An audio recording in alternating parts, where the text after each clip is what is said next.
Jimmy Cliff, welcome to New Zealand. Thank you. Pleasure to meet you. I realize that you've just gotten off the plane and you're probably a little bit tired, but I appreciate you taking time to talk to me. Thank you. As I was saying to you earlier, we're in the middle of cricket fever here in New Zealand, and myself being an American, I've just kind of introduced myself to the game, and I've watched these three amazing games over the last couple of weeks. But I know you sang at Cricket World Cup, is that right, a few years ago? In Jamaica. In Jamaica. Because the then Prime Minister asked me to do it, and I agreed because he was somebody from my district, went to the school that I went to, and for that reason I agreed to do it. And yeah, it was fun. My brother was a brilliant cricketer, all-rounder, right, and all of that.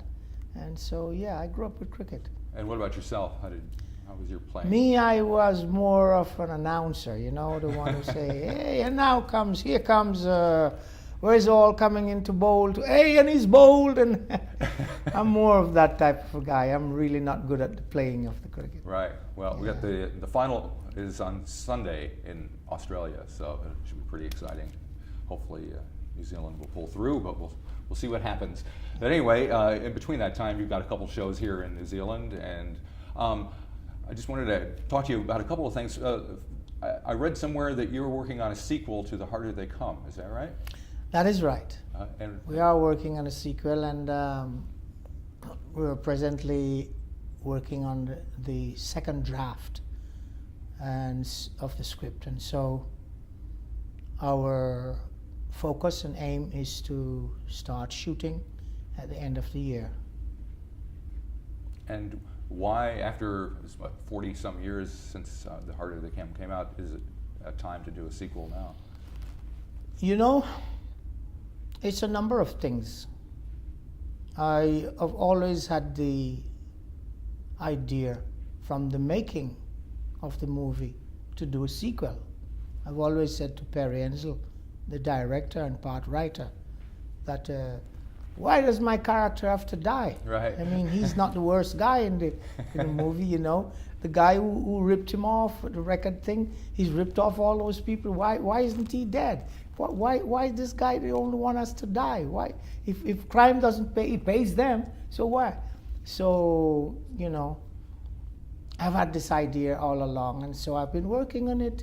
But then, before Perry passed away, I pitched it to him, and he said, oh, well, you got it there, you got the script there. And then, you know, it was a struggle to get, because they has the right of it. He has the rights. Sure. And so it was a struggle to say, okay, who was what, who's going to get what, and that, and that. And that took years, struggle back and forth and that. And that was part of the whole thing, why it took all this time. Right. Are you worried about messing with a masterpiece? I mean, that film has become a classic of its kind, and especially the soundtrack as well. So, you know, to revisit it, some people might think, well, you know, you might want to leave well enough alone. It's a concern, Yeah. but I'm not worried because we're looking at what's happening in this time, Right. what's happening now, what the character is doing now, what's going on now. And I am more creative now musically than I was then. And that soundtrack wasn't all me, it was other people. And so with the new soundtrack, we intend to go the same way. And there are lots of creative people around in Jamaica. And like I said, you know, I'm putting my input in it with a higher degree. So, you know, no, I'm not worried. And so you're going to write some new songs for the soundtrack? Writing new songs, yes, definitely. So you say you're more creative now than you were back in 1972 when that came out? Oh yeah, I mean, I have a lot of new songs which I intend to do on the shows that I'm doing here in New Zealand. Right. And then, you know, the people will be able to tell. Excellent. That's it, yeah. That sounds exciting. I was wondering if I know you recorded an album with Tim Armstrong from Rancid called Rebirth a couple of years ago, and for a lot of people that kind of brought your name back into view. And Yeah. Did it do the same thing for you? Did it do anything for you to kind of get the creative juices going, or were they going? Well, we already? called it rebirth, and it did Yeah. do what it said. And on that, I kind of went back to the beginning of the music. That's why one of the reasons why it was called Rebirth. And but now, you know, it's no need to go back there anymore. Right. It's just to create new things where I'm at right now. So yeah, this is a new chapter. I know on the album you did a version of the Clash's "Guns of Brixton," and I was wondering what you thought of punk when it was happening back in the late '70s when the Clash were first, and because it was kind of, they were very attached to the reggae scene, but they were also kind of separate. And somebody you'd been making music for 15 years before that, what did you think of it? Well, punk was inspired and influenced by reggae music. Yeah. I mean, you know, Joe told me that, Joe Strummer. Yeah. And so, obviously, I mean, because they had a touch of rock and roll with what it came out as punk, but the sentiments that they were expressing, you know, against the system and all of that was pretty much the same as reggae. So I thought it was good. Do you think the music made a difference? I mean, you've been involved in a lot of benefits, and there was like Sun City and We Are the World and things like that. And there's always a message to your music. Does that message get through? Does it change things, do you think? Well, you know, music is sound, and sound is everything. And so, you know, it is used negatively and positively. So yes, I mean, without a doubt, sound has a great deal to do with us as human beings, what we do, how we operate. So yeah. And you're still living in Jamaica. If I'm not mistaken, they just legalized cannabis there about a month ago. Is that right? Yeah. What is Jamaica like now compared to, say, when you started out in 1962? Is it a very different place? Not so much different. I mean, in terms of economy, it's still a struggling economy because the things that brings in money to the country are still the same. Marijuana was one of the things that generated a lot of money, and at one point they really tried to kill it, to close it right down. Now they have realized that, oh, we can use it and control it and make money from it. The government realized that. So now they are woken up to how to do it. Right. But not much has changed. The people are still beautiful. The people are still wonderful.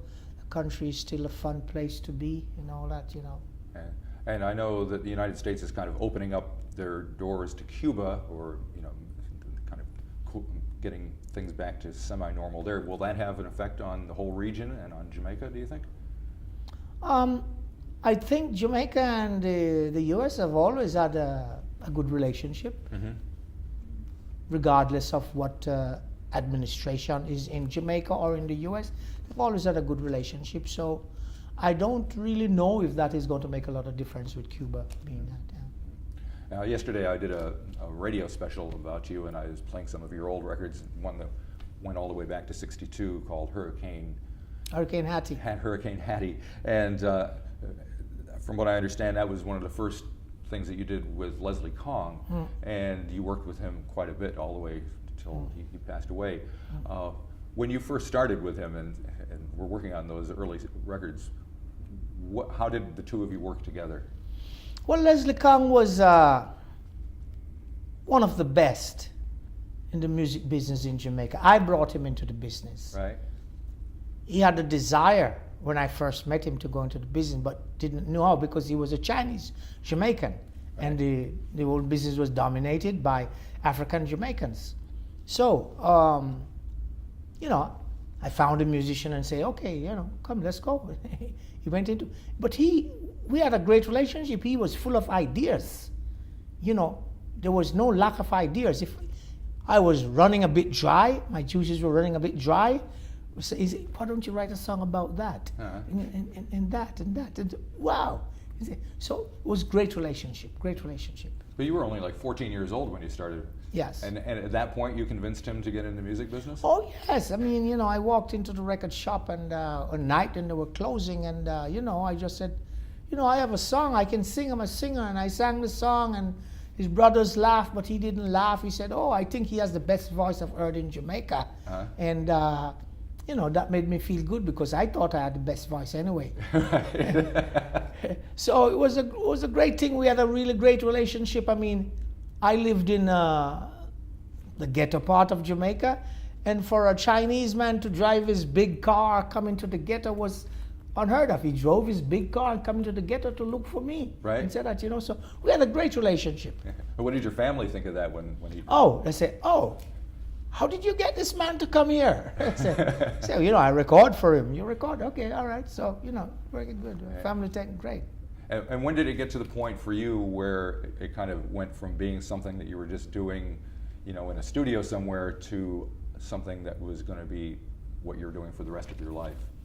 No, I've always had a global view, and I knew from a very early age that this is what I wanted to do. Actually, I really wanted to be first an actor. Mm-hmm. But the singing was much easier avenue to pursue. So I pursued that avenue. So I always knew that that's what I wanted to do. I'm an artist. That's what I do. If it comes to drawing, painting, I lit up in school. You put the academics on the board, I do it, yeah. But I don't light up. Mm. Yeah. And being an actor, I guess you almost single-handedly made it so that being an actor in Jamaica was a possibility with The Harder They Come. Was there much filmmaking going on before that? Not that I know of. Not that I know of. That really was a first, and it was a gate opener. You know, in my career, I'm not only an actor, singer, songwriter. I'm also, when I evaluate my life, I'm also a gate opener for people in different areas. You know, from people like Desmond Dekker, right, Bob Marley, Sly Dunbar, and Tesson Chen could come up to this day and time. A whole lot of people. I opened the door for them. Not that I tried, it just happened. That's what I do. It was one of those things. So there we are. And here we are now. Yes. You're doing 2 shows here in New Zealand, one in Tauranga and one here in Auckland.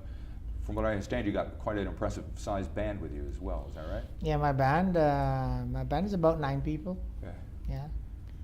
We have rhythm section, bass, drum, guitar, 2 keyboards, 2 horns, and singers.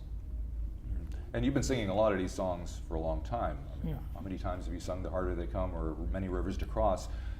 Does it change for you depending on where you are or what mood you're in or how many times you've sung it? I think a song that came from that special place when the artist was inspired always have that substance that whenever you sing it, it still has the meaning, or you can take it to another place, you can take it higher, or that it still has a substance.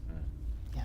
Alrighty. Well, hopefully people will get out to see you. I know you've been here a bunch of times before, so folks are familiar with you, but I've never seen you perform, and I'm going to be there on Saturday night. So thanks for talking to me, and thank you. Good luck with your trip. Thanks.